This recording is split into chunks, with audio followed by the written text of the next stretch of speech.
Oke teman-teman semua, jadi di video kali ini kita akan melanjutkan dari playlist Vibe Coding. Nah sekarang saya mau share seputar workflow Vibe Coding yang saya pakai. Dan ini sudah 1 tahunan ya. Jadi yang membedakan hanya nanti AI tools-nya saja. Tapi untuk flow-nya itu ya hampir-hampir mirip. Oke, jadi yang pertama itu kita harus generate UI dulu. Ya, jadi untuk pembuatan website atau aplikasi itu saya selalu mulai dari UI. Walaupun dari teman-teman programmer ya itu sering banget mulainya itu dari backend. Dan saya juga sebelumnya, sebelum ada AI itu kan saya juga mulainya dari backend ya. Tapi semenjak ada AI, ini saya selalu generate UI dulu. Karena itu nanti flow-nya itu lebih enak gitu ya. Jadi lebih mudah untuk menentukan flow-nya. Karena UI-nya udah ada nih tampilannya. Ya, jadi UI-nya itu kita buat dulu sampai betul-betul selesai flow-nya, baru nanti selanjutnya ya kita buat logic-nya di back-end-nya. Nah, untuk generate UI di sini saya pakai Lovable atau Bold.new. Nah, untuk teman-teman bisa bebas ya mau pilih yang mana. Jadi untuk yang versi free ini udah cukup untuk tahap awal. Tapi kalau misalkan butuh page yang banyak atau halaman yang, banyak ya websitenya itu bisa upgrade ke versi Pro. Oke, selanjutnya itu kita simpan project ke GitHub. Jadi setelah teman-teman generate UI, ya di Lovable atau di Bold.new, itu bisa langsung simpan dan koneksikan ke GitHub. Ya, karena itu yang pertama supaya lebih aman, kemudian yang kedua, itu menjadi standar kita untuk develop suatu website, oke? Nah, jadi biasanya saya langsung push ke GitHub supaya ini project-nya tersimpan aman, kemudian mudah diakses dari mana aja dan juga bisa lanjut development di environment yang lain. Oke? Jadi GitHub ini jadi pusat project kita. Nah, untuk teman-teman yang belum pernah menggunakan GitHub, itu ada banyak ya tutorialnya di YouTube. Jadi silakan bisa dicek aja teman-teman. Oke, selanjutnya untuk development-nya itu saya lanjut di editor AI. Itu saya pakai Kiro.dev. Jadi silakan teman-teman, searching sendiri ya, nanti akan saya show di akhir. Kemudian yang kedua ada Google Anti Gravity. Jadi kalau misalkan teman-teman, subscribe ya atau langganan Google AI Pro, itu nanti kita bisa pakai Google Anti Gravity. Kemudian atau VS Code. Jadi VS Code-nya itu kita pakai GitHub Copilot atau Cloud Code.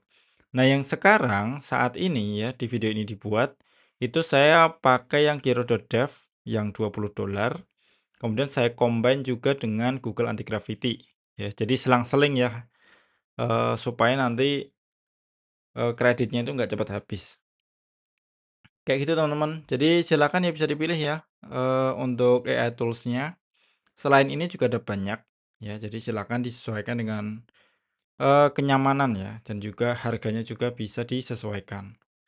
Kemudian, di tahap ini saya mulai kerjakan edit UI, kemudian tambah fitur, buat back end logic dan juga connect ke database. Kemudian setup database. Ya, ini, sebelum lanjut ke sini ya, saya mau show dulu dari ini, dari Lovable, Bold New, kemudian Hero dan juga Google Anti Gravity.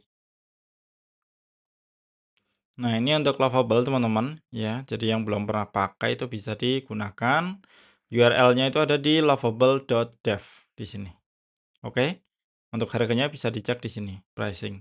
Tapi kita bisa pakai yang free. Nanti kita dapat 5 kredit per hari sampai 30 per bulan.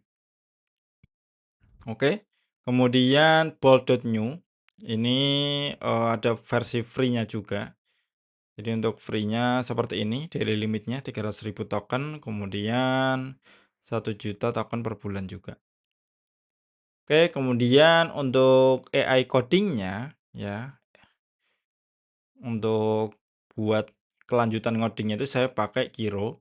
Kiro ini kita bisa dapat $20 per bulan untuk pro-nya. Kalau free-nya juga bisa, tapi dia cuma 50 kredit aja, teman-teman. Jadi ya ini paling cuma sehari atau 2 hari habis ya kalau misalkan rutin ngoding. Tapi kalau untuk yang 1000 kredit ini mungkin kalau misal terlalu sering ya setengah bulan bisa habis atau 20 hari habis. Tapi saya biasanya combine dengan Google Anti Gravity. Jadi karena saya langganan juga di Google AI Pro dan itu dapat Google Anti Gravity juga. Jadi teman-teman nanti bisa cobain juga. Ya, lumayan ya. Jadi buat selingan supaya kreditnya nggak cepat habis antara Giro dan juga Google Anti Gravity. Kemudian waktu awal-awal ya, akhir tahun kemarin, akhir tahun 2025, bulan Oktober November, itu saya pakai GitHub Copilot dan itu memang nyaman dan juga murah ya, $10. Tapi akhir-akhir ini, baru kemarin, itu udah nggak bisa daftar. Katanya sih mau berubah untuk pricingnya. Jadi model pricingnya atau model terkait dengan premium request mungkin nanti akan diubah ya, belum tahu juga. Kita tunggu dulu info selanjutnya. Jadi ini sementara nggak bisa daftar teman-teman. Tapi kalau mau yang pakai free itu masih bisa. Kemudian Cloud Code ya, ini banyak juga yang pakai, tapi kekurangannya memang dia mahal ya, mahal dan juga ya limitnya cepat habis ya, karena emang mahal. Tapi dia paling pinter teman-teman, paling bagus.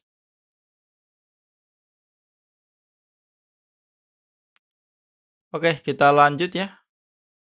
Kita lanjut di bagian setup database dan juga autentikasi. Nah, untuk backend di sini saya pakai stack yang simple tapi powerful ya. Untuk database itu saya pakai NeonDB atau teman-teman bisa juga pakai Supabase. Itu PostgreSQL juga ya. Kemudian authentication-nya itu saya pakai Clark ya. Di sini untuk handle login dan juga user management. Jadi kombinasi ini kita nggak perlu setup database dan juga autentikasi dari nol. Nah, untuk teman-teman yang penasaran di sini saya buka dulu. Nah, ini ada NeonDB teman-teman. Oh ya, keren ya. Kita bisa lihat pricingnya. Di sini kita bisa pakai versi free. Itu lumayan gede banget untuk yang bisa kita pakai. Jadi bisa sampai 100 project, kemudian 500 MB atau setengah giga storage per project dan yang lainnya. Ini lumayan banget teman-teman. Dibandingkan Supabase ya. Supabase ini juga termasuk mudah. Tapi memang untuk versi free-nya ini dia, terlalu sedikit ya untuk bagian project-nya. Dia cuman, 2 aktif project ya untuk limitasinya. Dan kalau misal teman-teman punya banyak project, ini nggak bisa pakai satu akun Supabase. Jadi ngakalinya ya pakai banyak akun dan itu ribet banget ya pindah-pindah. Jadi solusinya bisa pakai NeonDB. Hanya saja kalau NeonDB itu kan nggak kayak Supabase ya, yang serverless function, cuman nanti bisa dicek mungkin yang terbaru ini udah ada NeonDB. Jadi untuk backend-nya itu bisa bikin sendiri, ya. Kalau di sini kan Supabase backend-nya bisa langsung di sini nih, enaknya Supabase. Ya, tapi saya pakai NeonDB. Oke, selanjutnya untuk Clark di sini untuk bagian autentikasi. Di sini nanti sudah disediakan semua ya, terkait UI, kemudian semuanya sudah di-handle. Kita tinggal daftar di Google Cloud Console aja, udah selesai. Ya, ini cepet banget untuk settingnya. Nah, untuk dokumentasinya juga mudah teman-teman. Misal pakai React ya, ini nanti dokumentasinya seperti ini. Tinggal kasih aja ke AI, nanti AI yang settingkan ya.